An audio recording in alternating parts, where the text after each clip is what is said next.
Presented by Adi Shakti Films.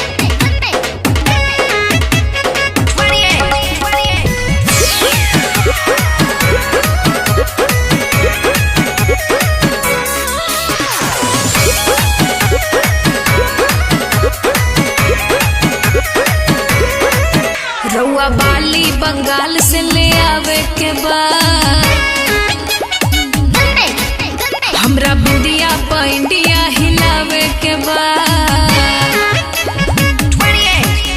रउआ बाली बंगाल से ले आवे के बाद हमरा बिंदिया पैंडिया हिलावे के बाद रेट होके जवना के खूबे बढ़ चढ़ के हथवा के चूड़ी सैया चाही चंडीगढ़ के जदी लेके नहीं आई बता करब झगड़ा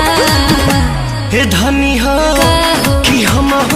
ले ले आइब राजस्थानी घाघरा ही लई हो पेन के दिलिया घरा सचो भैया ले ले आओ राजस्थानी घाघरा ही लई है भौजी दिलिया घरा। तू लोग तो छुपे रहलो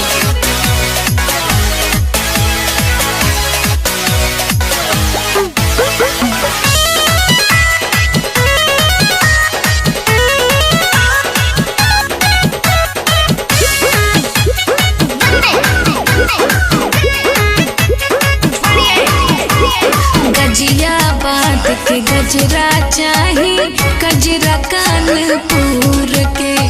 पैजनिया पटना के चाही चलूंगी दहिया तूर के